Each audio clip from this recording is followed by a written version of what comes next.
जय हिंद दोस्तों, स्वागत है आप सभी का आपके अपने YouTube channel the Navodaya classes में। और हम आज आपके लिए लेकर आए हैं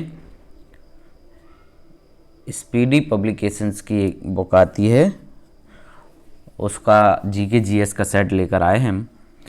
तो आशा करते हैं कि आपको ये क्वेश्चंस अच्छे लगेंगे। तो आप लोगों से यही गुजारिश है कि वीडियो को पूरा देखें, ठीक है। वीडियो को पूरा देखें, अंत तक देखें। बहुत ही बेहतरीन प्रश्नों का इसमें समावेश किया गया है। और यदि चैनल पर नए आए हैं आप, तो चैनल को सब्सक्राइब ज़रूर करें। दोस्त, आप लोग चैनल को सब्सक्राइब नहीं कर रहे हैं, ठीक है, तो आप लोग चैनल को सब्सक्राइब ज़रूर करें।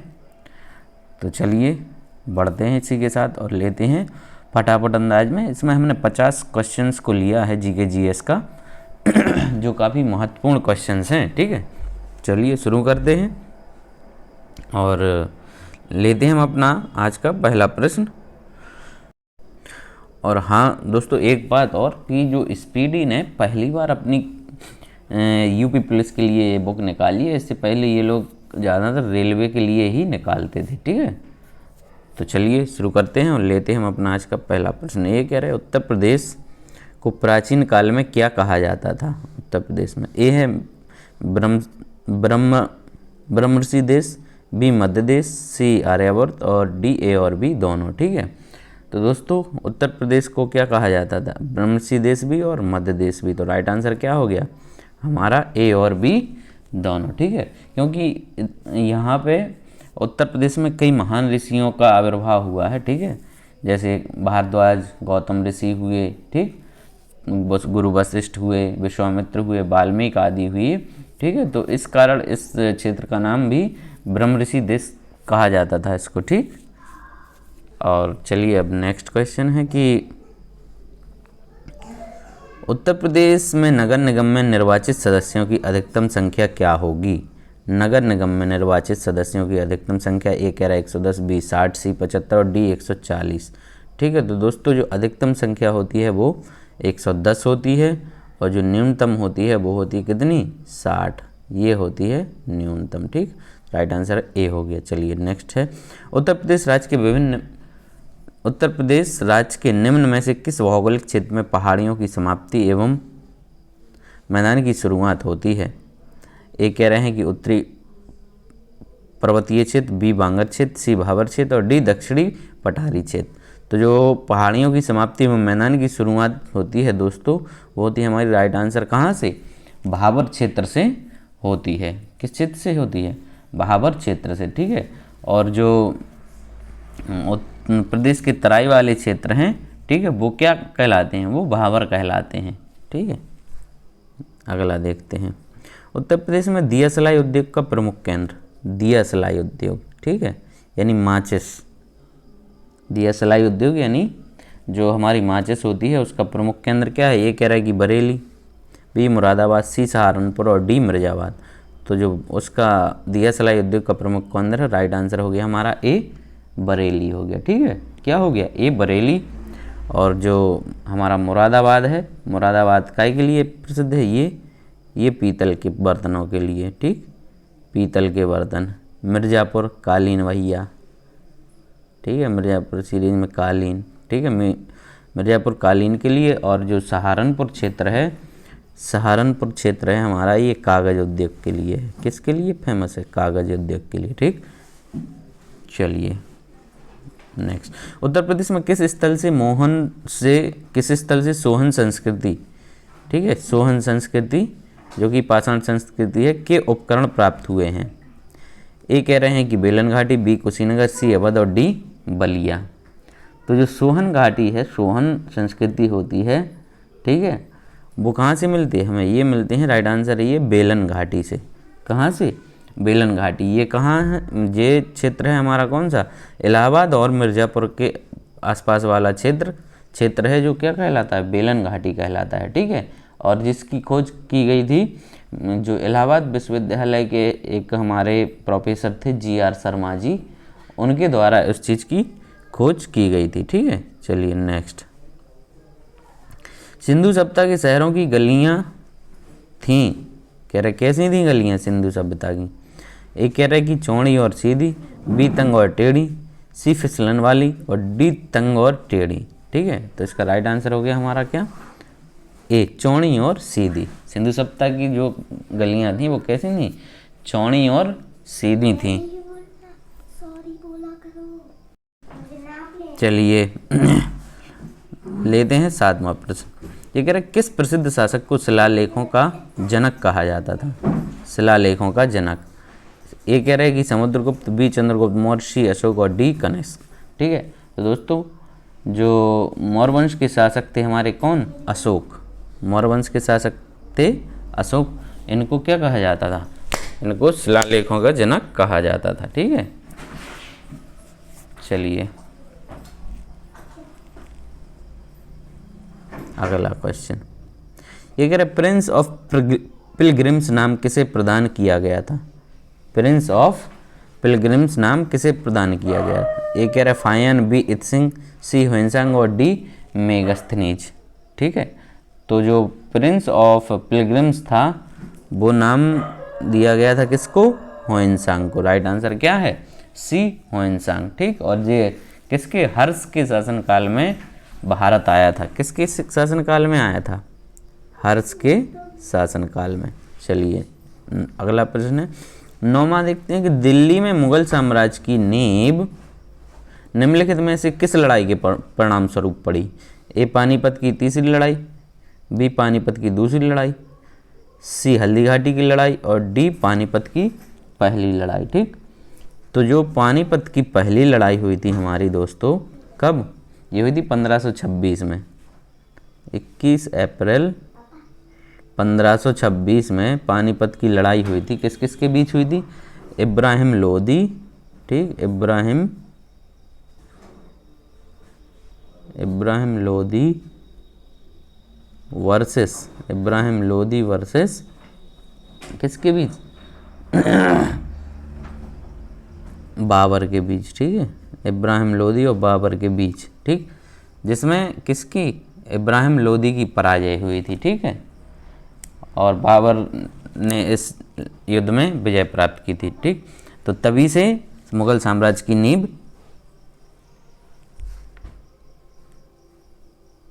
ठीक है यहाँ पे पड़ी थी। चलिए फिर है 10वां प्रश्न कि निम्नलिखित में से किस लड़ाई में नादिर शाह ने मुगल सम्राट मोहम्मद शाह को पराजित किया था। ए कह रहा है दिल्ली, बी करनाल, सी पानीपत और डी कानपुर। ठीक है, तो जो नादिर शाह ने कौन से युद्ध में, इसने करनाल के युद्ध में। ठीक है, करनाल कहाँ है, ये पंजाब में है करनाल। ठीक, कहाँ पे, पंजाब में।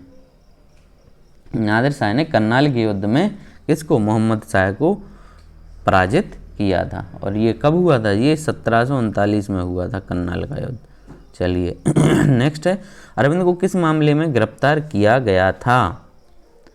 अरविंद बोले तो अरविंद घोष। ठीक है, ये कह रहे हैं अरविंद घोष को किस मामले में गिरफ्तार किया गया था। ए कह रहे हैं कि अलीपुर बम मामला, बी कोल्हापुर बम मामला, सी लाहौर षड्यंत्र मामला और डी काकोरी मामला। ठीक है, तो जो अरविंद घोष को 1908 में अलीपुर बम मामले में गिरफ्तार किया गया था। राइट आंसर क्या होगा, ए अलीपुर बम मामला। चलिए नेक्स्ट, भारत को अधिकार क्षेत्र का दर्जा यानी डोमिनियन स्टेट्स किस तारीख को मिला था। ठीक, डोमिनियन स्टेट किस तारीख को मिला था। एक कह रहे हैं कि 15 जनवरी 1947, बी 15 अगस्त 1947, सी 15 अगस्त 1950, डी और डी है 15 अक्टूबर 1947। डोमिनियन स्टेट कब मिल 15 अगस्त 1947। राइट आंसर क्या हो गया हमारा, बी 15 अगस्त 1947। चलिए अगला प्रश्न है 13वां प्रश्न है हमारा कि भारतीय राष्ट्रीय कांग्रेस के किस सत्र में पूर्ण स्वराज की घोषणा की गई थी। ए कह रहा है कराची, बी लाहौर, सी कोलकाता और डी नागपुर। ठीक है, तो जो भारतीय राष्ट्रीय कांग्रेस का 44वां अधिवेशन था लाहौर का, ठीक है, इसी में पूर्ण स्वराज की घोषणा की गई थी और इसकी अध्यक्षता करी थी पंडित जेएल नेहरू ने, यानी जवाहरलाल नेहरू जी ने इस अधिवेशन की क्या करी थी, अध्यक्षता करी थी। ठीक है, और इसी जो क्या है, जो इसी सत्र में पूर्ण स्वराज की घोषणा की गई थी। चलिए नेक्स्ट, आकाश में सबसे चमकदार तारा है, कौन सा तारा आकाश में? ए कह रहा है कि प्रॉक्सिमा सेंचुरी, बी बर्नार्ड, सी नेबुला और डी सीरियस। ठीक है दोस्तों, जो सबसे चमकदार तारा होता है वो है राइट आंसर डी, सीरियस तारा। चलिए नेक्स्ट है, तारों के प्रकाश में धुंधली सी चमकती है, धुंधली सी चमकती क्या? ए कह रहा है कि क्षुद्र ग्रह, बी निहारिकाएँ, सी धूमकेतु और डी उल्का। ठीक है, तो जो तारों के प्रकाश में जो धुंधली सी चमकती हैं, ठीक है, वो किन गैसों से निर्मित होती हैं। ठीक है, गैसों से निर्मित एक चमकीला धब्बा होता है जो क्या कहलाता है, ये निहारिकाएँ कहलाती हैं। तो राइट आंसर क्या हो गया इसका, बी, हल्की हल्की गैसों की चमकीली सी। चलिए अब ये कह रहा है कि डोलड्रम क्या है, डोलड्रम। ए कह रहा है निम्न दाब की मेखला, बी उच्च दाब की मेखला, सी विषुवत रेखा के दोनों तरफ 10 अक्षांश तक होता है और डी इनमें से कोई नहीं। ठीक, तो दोस्तों ये हमारा ग्लोब है, ये हमारा 0 डिग्री सेल्सियस यानी विषुवत रेखा है ये हमारी। तो ये कह रहा है डोलड्रम क्या कहलाता है, तो डोलड्रम कहलाता है हमारा विषुवत रेखा से 5 डिग्री उत्तर में और 5 डिग्री दक्षिण में। ठीक, जो ये हाई प्रेशर जोन बनता है, ठीक है, ये हाई प्रेशर जोन बनता है, उच्च वायु दाब। इस क्षेत्र को क्या कहा जाता है, इस पूरे क्षेत्र को कहा जाता है डोलड्रम पेटी। ठीक है, क्या कहा जाता है इसको, डोलड्रम पेटी, उच्च वायु दाब की पेटियां होती हैं। तो इनमें से राइट आंसर हो गया हमारा क्या, डी, क्योंकि यहाँ ये दिया ही नहीं गया है 5 डिग्री वाला। तो आप याद रखना ये चीज़। ठीक है, 5 डिग्री उत्तर और 5 डिग्री दक्षिण वाला। ठीक है, चलिए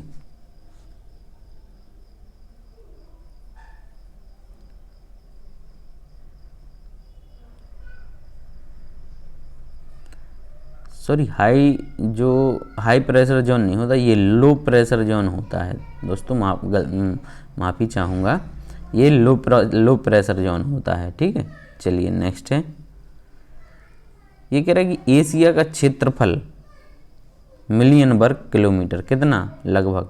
तो एशिया का जो क्षेत्रफल है ये कह रहा है कि 60, बी कह रहा है 65, सी 50 और डी 44। तो जो एशिया का क्षेत्रफल है दोस्तों वो है हमारा कितना, 44 मिलियन वर्ग किलोमीटर। ठीक है, 18वां प्रश्न, निम्नलिखित धातु युग्मों से कौन सा युग्म पृथ्वी के आंतरिक क्रोड को बनाता है, पृथ्वी के आंतरिक क्रोड को बनाता है, कौन सा? ए कह रहा है कि क्रोमियम एवं लोहा, बी मैग्नीशियम एवं सीसा, सी लोहा एवं तांबा और डी निकल एवं लोहा।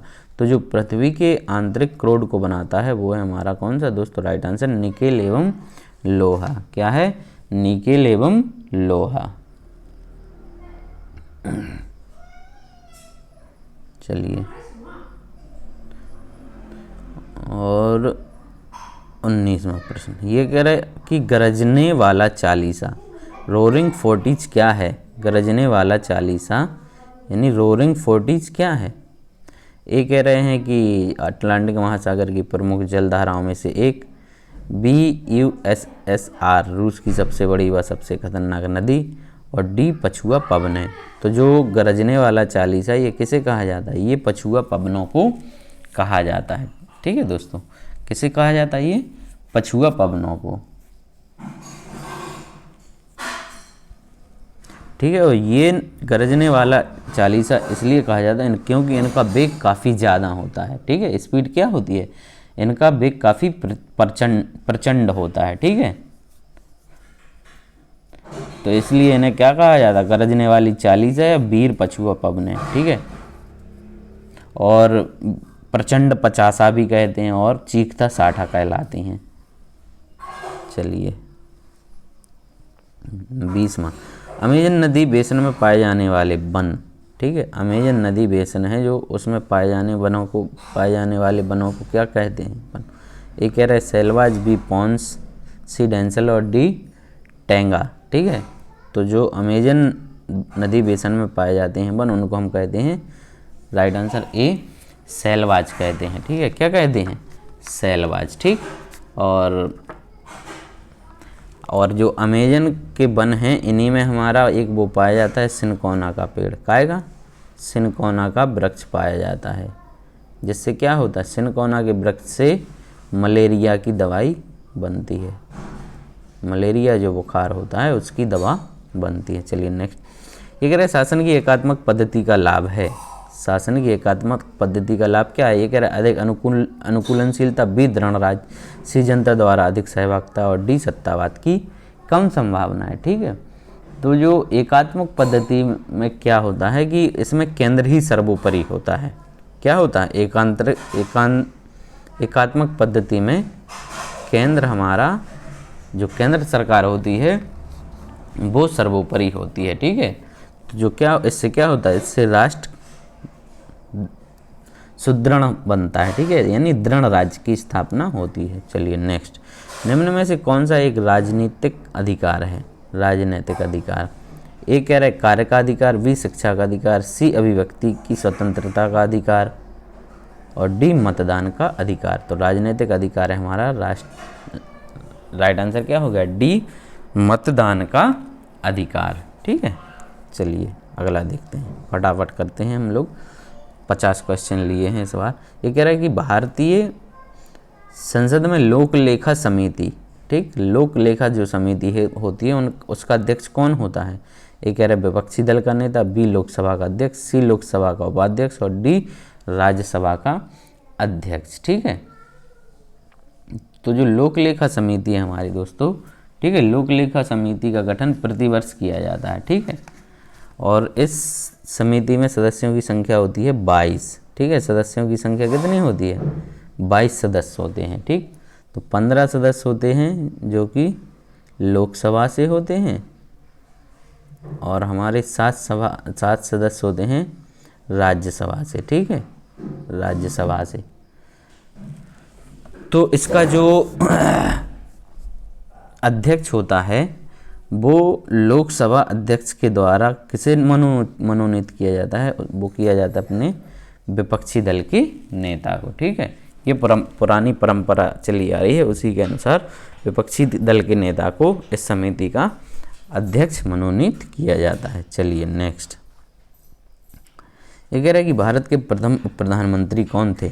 ए सरदार वल्लभ भाई पटेल, बी मौलाना अबुल कलाम आज़ाद, सी जवाहरलाल नेहरू और डी गुलजारीलाल नंदा। तो राइट आंसर हो गया हमारा ए सरदार वल्लभ भाई पटेल। ठीक है, चलिए 25 में, मताधिकार एक प्रकार से है। क्या है मताधिकार?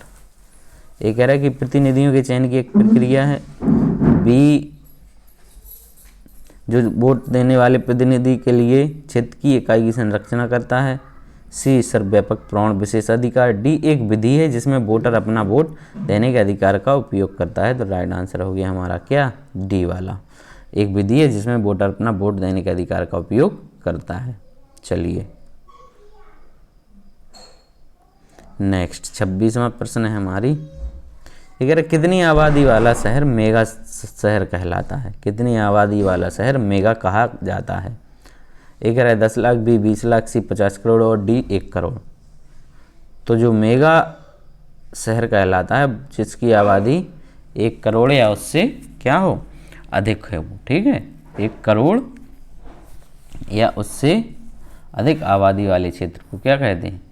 हम मेगा शहर कहते हैं। चलिए नेक्स्ट, ये कह रहे सहकारिता क्षेत्र के विकास के महत्वपूर्ण उद्देश्य हैं। सहकारिता क्षेत्र के विकास के महत्वपूर्ण, आर्थिक शक्ति के केंद्रीकरण को रोकना, बी उत्पादक उद्यानों के स्वामित्व का व्यापक बिखराव, सी विकास कार्यक्रम में लोगों का सक्रिय रूप से शामिल होना और डी उपर्युक्त में से सभी। तो राइट आंसर है हमारा डी उपर्युक्त में से सभी। ठीक है, चलिए आगे बढ़ते हैं, लेते हैं 28वां। ये कह रहे 11वीं पंचवर्षीय योजना का मुख्य उद्देश्य क्या है? ठीक है, तो जो 11वीं पंचवर्षीय योजना थी दोस्तों, उसका मुख्य उद्देश्य था 9% आर्थिक वृद्धि। कितनी? 9% आर्थिक वृद्धि। ठीक है, नेक्स्ट, निम्नलिखित में से वह कौन सी नारी है जो भारत की पहली महिला राजदूत तथा संयुक्त राष्ट्र महासभा की पहली महिला अध्यक्ष बनी? कौन बनी थी पहली महिला अध्यक्ष? ये कह रहा है विजय लक्ष्मी पंडित, बी सरोजिनी नायडू, सी सुचिता कृपलानी और डी अरुणा आसफ अली। तो राइट आंसर है ए हमारा विजय लक्ष्मी पंडित, ठीक है, जो कि पंडित जवाहरलाल नेहरू की क्या थी? बहन थी। ये पंडित JL नेहरू की ये बहन थी, ठीक। और ये भारत की प्रथम महिला कैबिनेट मंत्री भी थी, भारत की प्रथम महिला कैबिनेट मंत्री, ठीक, कैबिनेट मंत्री भी रही हैं। चलिए आगे बढ़ते हैं। ये कह रहे कि चंपू क्या है? चंपू क्या है? ये चंपू ना पिछली बार जो वीडियो वाला एग्ज़ाम हुआ था जो कैंसिल हो गया था उसमें ये क्वेश्चन आया था। चंपू क्या है? ए कह रहे हैं कि पुराना कन्नड़ ग्रंथ, बी संस्कृत छंद, सी इतिहास की कहानी, डी गद्य एवं पद्य की मिलीजुली पद्धति, ठीक है। तो राइट आंसर यही हो गया हमारा डी, गद्य एवं पद्य की जो मिलीजुली पद्धति होती है उसी को क्या कहते हैं हम? चंपू। क्या कहते हैं? चंपू। चलिए 31 में है, बिशप डेसमंड टूटू कहाँ के मूल निवासी है? बिशप डेसमंड टूटू कहाँ के मूल निवासी हैं? ए कह रहा है दक्षिण अफ्रीका, बी क्यूबा, सी तंजानिया और डी जाम्बिया।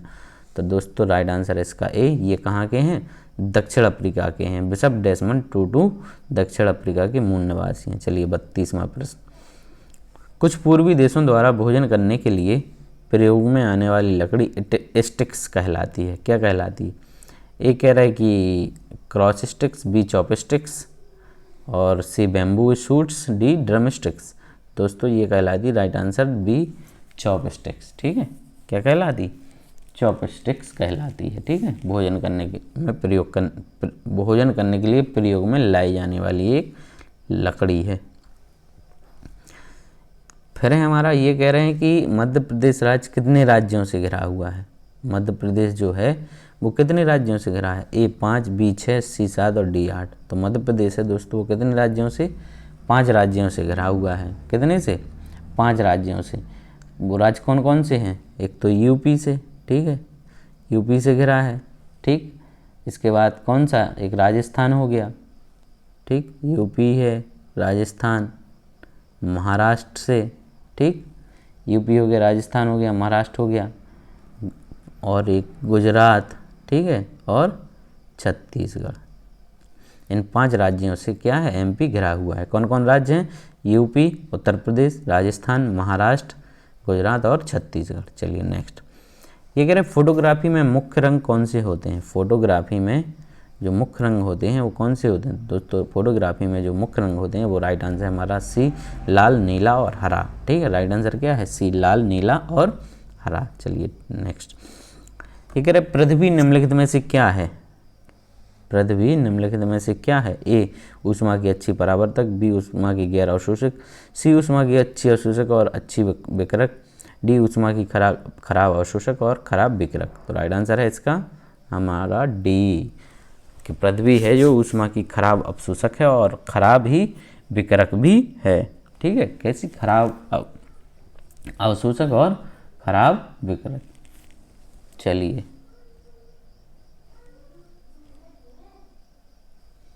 36वां प्रश्न, दृष्टि के स्थायित्व का सिद्धांत किसके पीछे का सिद्धांत है? दृष्टि के स्थायित्व का सिद्धांत किसके पीछे का सिद्धांत है? ए कह रहा है दूरबीन, बी सिनेमा, सी पारदर्शी और डी कैमरा। तो इसका राइट आंसर है हमारा बी सिनेमा, ठीक है। दृष्टि के स्थायित्व का सिद्धांत है वो किसके पीछे का सिद्धांत है? वो उसका राइट आंसर है हमारा क्या? सिनेमा। चलिए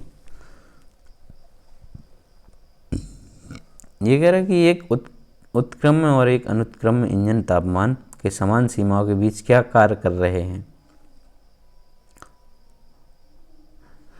एक उत्क्रम और एक अनुत्क्रम इंजन तापमान के समान सीमाओं के बीच कार्य कर रहे हैं, तो अब क्या होगा? ये कह रहा है कि उत्क्रम इंजन की दक्षता अनुत्क्रम इंजन से अधिक होगी, प्रत्येक इंजन की दक्षता 100% होगी, सी अनुत्क्रम इंजन की दक्षता उत्क्रम इंजन से अधिक होगी और दोनों इंजनों की दक्षता कैसी होगी? समान होगी।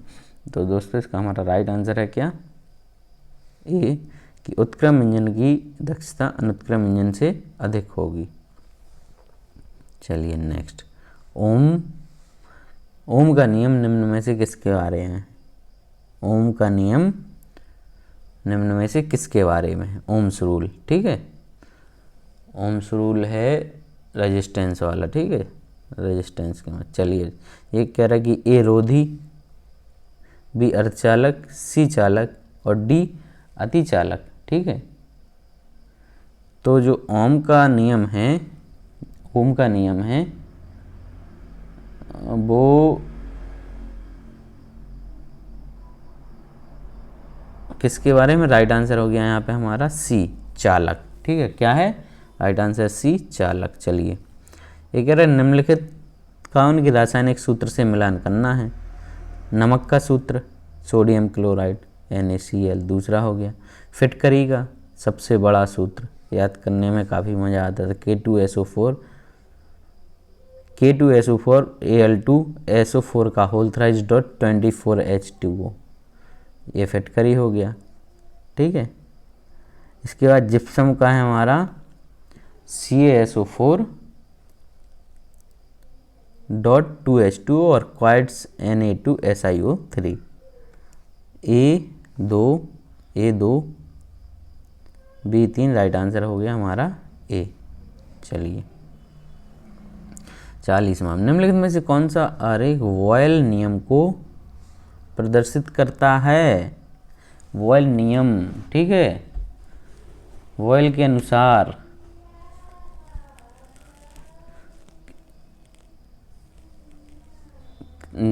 बॉयल का जो नियम है, बॉयल के नियम के अनुसार स्थिर ताप पर किसी गैस का आयतन उसके दाब के कैसा होगा? व्युत्क्रमानुपाती होगा, ठीक है। V is inversely proportional to क्या? प्रेशर, ठीक है। तो इसका जो ग्राफ बनेगा वो कैसा बनेगा हमारा दोस्तों? ये बनेगा, राइट आंसर हो गया सी, ठीक है। चलिए नेक्स्ट, निम्नलिखित में से कौन सी गैस फलों को कृत्रिम रूप से पकाने में प्रयोग की जाती है? ए कह रहा है एसिटिलीन, बी एथिलीन, सी मीथेन और डी इथेन। तो दोस्तों जो कृत्रिम रूप से पकाने में उपयोग में लाई जाती है वो गैस है एथिलीन, ठीक है। राइट आंसर हो गया बी। 42वां, कार्बन मोनोऑक्साइड की अभिक्रिया। कार्बन मोनोऑक्साइड की अभिक्रिया 300 डिग्री सेल्सियस पर H2 से कराते हैं, कराने पर क्या बनेगा? तो कार्बन मोनोऑक्साइड CO की क्रिया किससे करा रहे हैं? H2 कितने पे? 300 डिग्री सेल्सियस ताप पे करा रहे हैं, ठीक। तो ये कह रहा है क्या बनेगा? तो ये बनता है अपना CH4, ठीक। क्या बनता है? CH4 मीथेन बनता है और हमारी क्या? H2O, ठीक है, पानी। तो क्या होगा? Right answer B methane. निम्नलिखित में से कौन सा ब्लीचिंग एजेंट नहीं है? ब्लीचिंग एजेंट कौन नहीं है? ये कह रहा है कि सोडियम ये है, बी कैल्शियम हाइपोक्लोराइड भी है, हाइड्रोजन पेरोक्साइड भी है। राइट आंसर हो गया डी हाइड्रोजन सल्फाइड नहीं है। 44वां, यदि आप MSc बायोटेक्नोलॉजी से हैं तो आप करेंगे क्या? करेंगे आप? ये कह रहे हैं कि हृदय प्रत्यारोपण करेंगे, बी कह रहे प्लास्टिक सर्जरी, सी आलू प्याज का उत्पादन करेंगे और डी कंप्यूटर संबंधित जानकारी। तो दोस्तों जो MSc बायोटेक्नोलॉजी से है तो वो क्या कहेगा? आलू प्याज का उत्पादन करेगा, ठीक है। क्या करेगा? आलू प्याज का उत्पादन, क्योंकि जो बायोटेक्नोलॉजी है उसका प्रयोग करके फसल उत्पादन में वृद्धि की जा सकती है, ठीक है। काय में? फसल उत्पादन में वृद्धि की जा सकती है। चलिए नेक्स्ट, ये कह रहे हैं कि प्लाज्मोडियम जर्म्स किसकी उत्पत्ति करते हैं? जो प्लाज्मोडियम जर्म्स होते हैं वो किसकी उत्पत्ति करते हैं? ए मलेरिया, बी है या सी सोने की बीमारी, स्लीपिंग सिकनेस और डी ऊपर रखने से कोई नहीं। तो जो प्लाज्मोडियम जर्म्स होते हैं वो करते हैं दोस्तों मलेरिया की, ठीक है। काय की करते हैं ये? ठीक है, मलेरिया बुखार को उत्पन्न करते हैं। चलिए नेक्स्ट है फफूंदी द्वारा घटित रोग है। फफूंदी के द्वारा क्या होती है? ए कह रहा है कि मिर्गी, बी मोतीझरा, सी दाद और डी लकवा। तो जो फफूंदी है उसके द्वारा क्या होती है दोस्तों? दाद होती है, दाद। ठीक है, 46 का सी। चलिए, फंगस, फफूंदी। शरीर की सबसे बड़ी हड्डी कौन सी है? शरीर की सबसे बड़ी हड्डी, ये कह रहा है कि स्टेपी, बी फीमर, सी कशेरुक और डी कपाल की हड्डी। तो सबसे बड़ी हड्डी होती है वो होती है फीमर, ये जांघ की हड्डी। ठीक है, फीमर जांघ की हड्डी। और सबसे छोटी स्टेपी होती है, सबसे छोटी ये कान की हड्डी होती है। ठीक है, सबसे छोटी फीमर कान की हड्डी, सबसे छोटी स्टेपीज सॉरी, और सबसे बड़ी फीमर। सबसे छोटी स्टेपीज, सबसे बड़ी फीमर। स्टेपीज कान की और फीमर जांघ की। ठीक है, चलो, ये कह रहा है कि विटामिन ई महत्वपूर्ण है। तो ये काय में रहती है? कह रहे दालों में, बी मक्खन में, सी गेहूं के अंकुर का तेल और डी मछली के यकृत का तेल। तो जो विटामिन ई है वो काय से मिलती है हमें? गेहूं के अंकुर का तेल। ठीक है, विटामिन ई की कमी से क्या होते हैं? विटामिन ई की कमी से त्वचा संबंधी रोग होते हैं। ठीक है, त्वचा संबंधी और जनन अंग होते हैं जो उनसे संबंधित रोग होते हैं। चलिए, ये कह रहा है निम्नलिखित में से कौन विश्व का पहला लैपटॉप कंप्यूटर बाजार में लाया? ये कह रहा है कि हॉलिट पैकर्ड, बी एप्सन, सी लैपलिंग ट्रैवलिंग सॉफ्टवेयर इंक और डी माइक्रोसॉफ्ट। ये जो हॉलिट पैकर्ड है ये है एचपी। ठीक है, क्या है ये? एचपी। तो जो सबसे पहला लैपटॉप कंप्यूटर था वो लाए थे कौन? एप्सन। राइट आंसर क्या हो गया? B, Epson HX20। ठीक है, कौन लाया था? एप्सन। ठीक है, एप्सन या एप्सन, HX20। चलिए नेक्स्ट, ये है हमारा अंतिम प्रश्न कि कंप्यूटर में गणनाएं करने के लिए कौन सा अव्यय मुक्त उत्तरदायी होता है? कंप्यूटर में गणनाएं करने के लिए कह रहा है random access memory, B control unit, C arithmetic logic unit और डी हार्ड डिस्क। तो इसके लिए जो गणनाएं करने के लिए होता है वो होता है ALU, अर्थमेटिक लॉजिक यूनिट। ठीक है, अर्थमेटिक लॉजिक यूनिट। ठीक है, तो हमने 50 क्वेश्चन दोस्तों आधे घंटे में कर लिए फटाफट स्पीड में। ठीक है, आशा करते हैं कि आपको यह सेशन अच्छा लगा होगा। अगर अच्छा लगा है तो लाइक करें चैनल और दोस्तों में शेयर करें। और अगर आप चैनल पर नए आए हैं तो हमसे अवश्य जुड़ें, ज़रूर जुड़ें, चैनल को सब्सक्राइब कर लें। ठीक है, आप लोग चैनल को सब्सक्राइब नहीं करते हैं। और इसके अलावा और कोई इशू हो तो आप हमें कमेंट बॉक्स में भी बता सकते हैं।